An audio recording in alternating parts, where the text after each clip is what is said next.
Is Donald Trump preparing for a third major conflict of 2026 after setbacks linked to Iran? The Pentagon is reportedly one order away from launching military action against Cuba. U.S. warships and marine deployments across the Caribbean fuel fears of a possible invasion scenario. Is the USS Nimitz rushing toward the Caribbean as Trump revives another regime change campaign? America's naval force appears increasingly stretched as another geopolitical flashpoint rapidly escalates. Is Trump ready to open another military front even after the chaos and fallout surrounding the Iran conflict? It's 90 miles from our shores, and having a failed state 90 miles from our shores is a threat to the national security of the United States.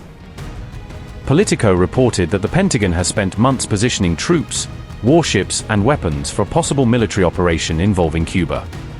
The report said Washington now only requires final approval from Donald Trump before any military action could move forward. Trump has repeatedly floated the idea of military action against Cuba after years of economic and political pressure failed to topple the government in Havana. The Caribbean is now hosting one of the largest U.S. naval deployments outside the Middle East, according to multiple reports. Politico reported that the U.S. Navy's military presence in the region has not reduced despite ongoing tensions linked to Iran and the Strait of Hormuz crisis. The USS Nimitz carrier strike group entered the Caribbean in May alongside guided missile warships capable of launching precision strikes. Advanced U.S. drones and surveillance aircraft have also reportedly been operating around Cuba for several months. Reports added that the USS Kearsarge amphibious group, carrying roughly 2,500 Marines, is also preparing for possible deployment. Analysts said the current military buildup gives Washington options ranging from targeted strikes to potential operations aimed at Cuba's leadership.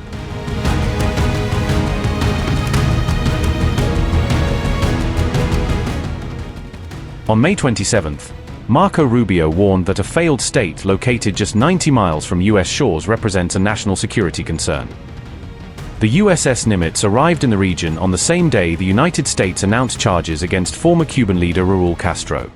Cuba's in a lot of trouble because, unfortunately for them, it's run by a bunch of incompetent communists. Being communist is bad. Being an incompetent communist is like the worst.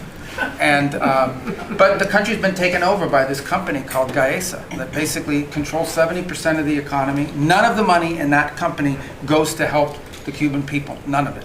So we'll be talking to them. We'll be working on it. You know, we want something good for the Cuban people, and hopefully there'll be a good outcome there for them. There needs to be. It's 90 miles from our shores, and having a failed state 90 miles from our shores is a threat to the national security of the United States. Analysts said the deployment appears aimed largely at pressuring and intimidating the Cuban government rather than signaling an immediate invasion. Some reports suggested a future operation could resemble Washington's earlier actions against Nicolas Maduro in Venezuela. Former Pentagon official Mark Cancian told Politico that strikes could target Cuba's air defense systems and leadership infrastructure.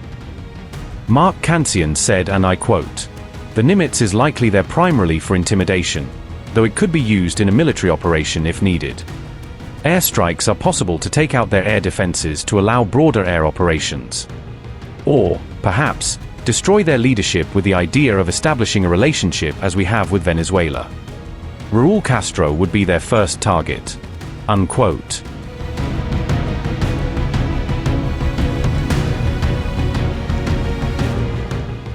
However, reports noted that the Pentagon would still require additional troops and resources for any full-scale invasion scenario involving Cuba.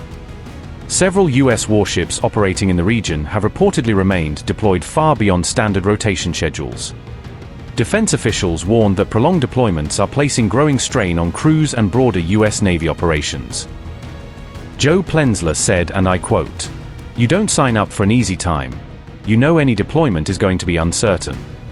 But extending deployments like this, when it feels really open-ended, that starts to bleed into retention.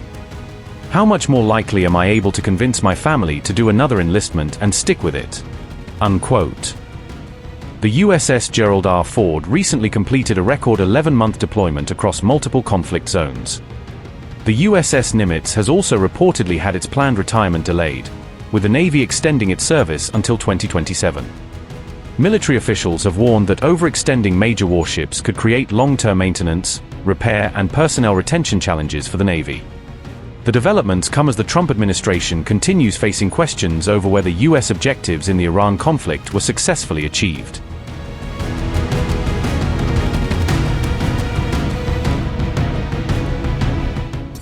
Fresh U.S. strikes reportedly targeted a suspected Iranian military site overnight as tensions continue escalating across the Gulf region. American officials claimed the targeted Iranian site posed a direct threat to U.S. forces and shipping through Hormuz. Reuters reported the latest American military action on May 27, citing a senior official speaking anonymously about the operation. The fresh strikes came despite a fragile ceasefire that had already been under severe pressure from both sides. U.S. officials also claimed multiple Iranian drones were intercepted and destroyed during the latest military operations in the region. Washington alleged the drones threatened both American military assets and commercial maritime traffic near the Strait of Hormuz.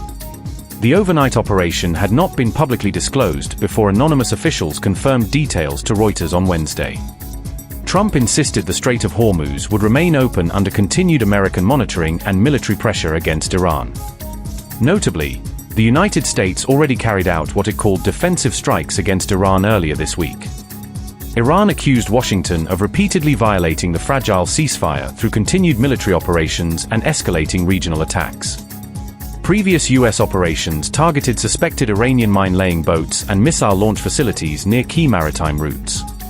CENTCOM claimed those earlier Iranian-linked targets threatened both U.S. military personnel and international shipping routes across the Gulf.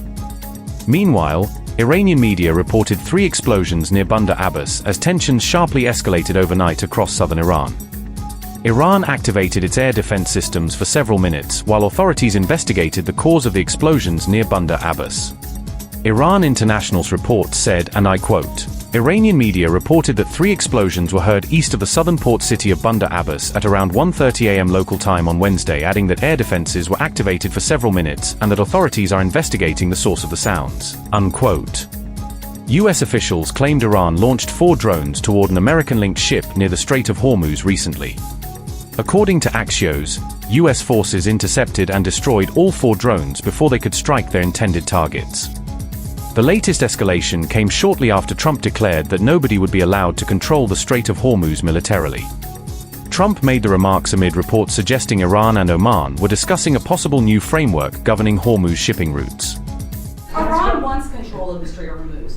Would you accept a short-term deal that allows Iran and Oman to control the strait? And would they have to open it immediately, or would you be open to that happening over a period of time? No, the strait's going to be open to everybody. And who would control it? It's international waters.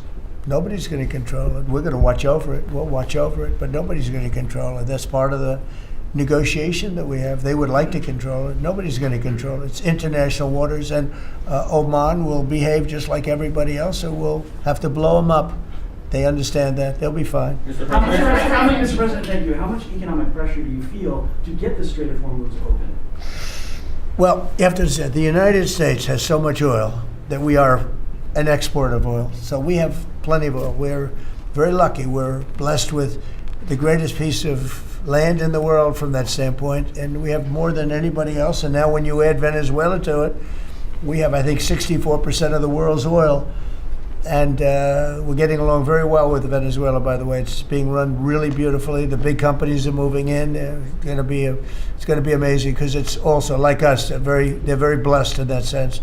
But we have natural energy that no other country has. We have more than anybody else.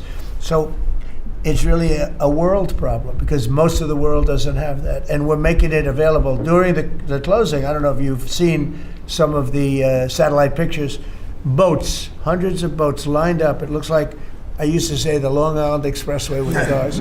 They're lined up and they're coming to Texas, Louisiana, they're coming to Alaska to fill up their boat, their big boat. Some of them are really big, 2 billion gallons, even bigger than that now they make them. They make them up to 4, Chris, I hear. Now they make them up to 4. The 4 are now the big ones. Used to be the 1s. Now it's 4 million barrels of, think of that, 4 million barrels of oil in one boat. But they're lined up and they're right now heading to Texas, and they've already filled up and they've gone back. In addition to that, you have a lot of boats, you have about 1,500 boats in the strait wanting to get out, and at the right time we'll release them. But the American people, sir, are seeing higher gas prices. Yeah, they It's are. come down a little bit, but it's still $4. No, it's come down.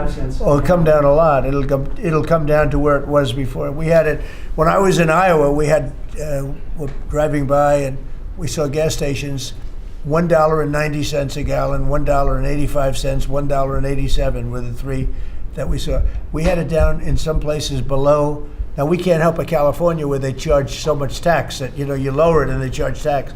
They've got to straighten the act out in California, but we had gasoline down to a very low number. I think we'll be hitting that number shortly after that whole excursion ends. Does that give you more urgency? But regardless of anything, as Marco said better than anybody can say it, you can't let them have a nuclear weapon. They would use it instantly. They wouldn't think about it. They would use it instantly. I've gotten to know them. They would use it instantly. Does that give you more urgency, Mr. President? You've said that you're in no rush to make a deal, but with gas prices that are so high across the country, people are paying more for travel. Does that give you more urgency to make a deal? Why doesn't it? Well, I'll tell you the primary urgency I have. I said this, it wasn't covered properly, but the primary urgency is that we can't let Iran have a nuclear weapon. But at the same time, we have a tremendous amount of oil, gas, coal. We have tremendous amounts of energy. We're blessed with something very special. Those prices are going to come down. They're going to come down fast. I think that you'll see, actually, Todd, I think you're going to see lower prices that we had even before we did this. Now, I knew there'd be an increase. I said, we have a choice. We don't have to do anything. And in 2 years or 1 year or 2 months, because Iran would have had if we didn't hit them with the B-2 bombers, Iran would have had a nuclear weapon within 2 weeks from that date because they were ready to go. And if they had a nuclear weapon, it would have been used already. It also would have been used had I not terminated the Obama deal, the Iran nuclear deal, as we call it. That was in my first term. Had I not terminated that, they would have had a nuclear weapon a long time ago. I would say it was a guarantee that it would have been used. And it would have blown up Israel. It would have blown up the entire Middle East. And that's never going to happen.